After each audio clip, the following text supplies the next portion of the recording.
On n'entre pas en alliance sans connaître. Maintenant, si c'est ce que tu aimes, tant mieux. Mais si tu dis, je veux aller dans telle voie, assure-toi que la personne qui devient ton conjoint, voyez, il y a une compatibilité. Adam dit, voici celle qui est os de mes os, chair de ma chair. Il n'a pas dit, voici celle qui est chair de ma chair. Le drame aujourd'hui, c'est que nous regardons d'abord la beauté avant de regarder à l'intérieur. Alors qu'Adam a regardé à l'intérieur avant d'apprécier la beauté. Donc c'est vrai qu'il a trouvé qu'elle était belle, mais il a voulu savoir qui est dedans. C'est quelle espèce?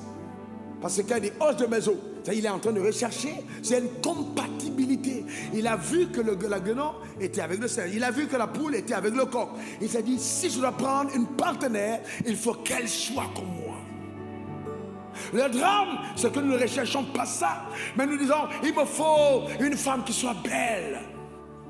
Et la chirurgie esthétique peut te donner aujourd'hui toutes les formes et tout le type de beauté que tu veux. Parce que c'est ce que tu veux. Eh bien les gens, les femmes changent du visage.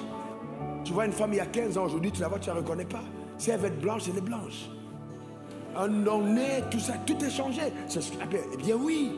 Mais bon, si ce sont des critères, mais il faut bien que tu saches combien de temps ce critère tient dans le temps. C'est important. Parce qu'une décision doit être vue à court, moyen et long terme. D'accord? Et c'est important aussi. Tu as encore ton homme. Ah oui, il faut qu'il ait un peu. Mais il faut qu'il ait un peu. Le un peu de maintenant qu'il a là. Il faut bien comprendre combien de temps ça dure. Ça peut être ton gars qui a volé l'argent et qui va te demander un mariage. Il faut bien comprendre d'où est la source de son argent. Qui est derrière ce qu'il a. C'est pas le tout d'avoir l'argent. Peut-être qu'il a eu de l'argent. On lui a demandé maintenant d'apporter une femme. Et comme il n'a pas de femme, il t'épouse pour sacrifice. Ce n'est pas des choses qu'on n'a pas vues. Je suis pasteur depuis un certain temps.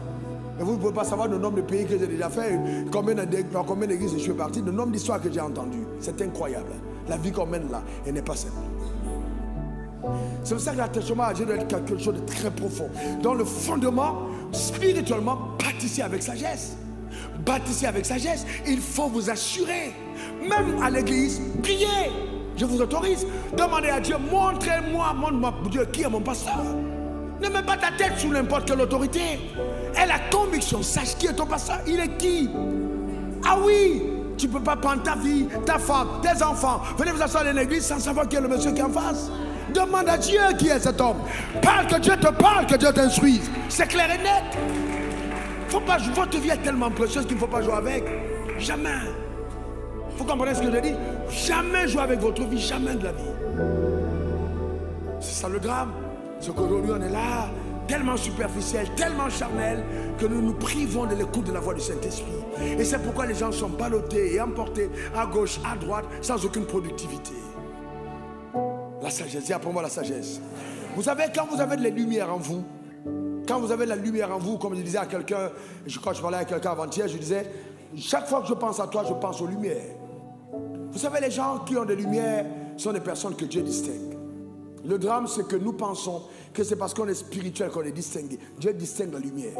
Vous êtes la lumière du monde. Et la lumière, c'est la sagesse. Ton habileté à te déployer avec sagesse.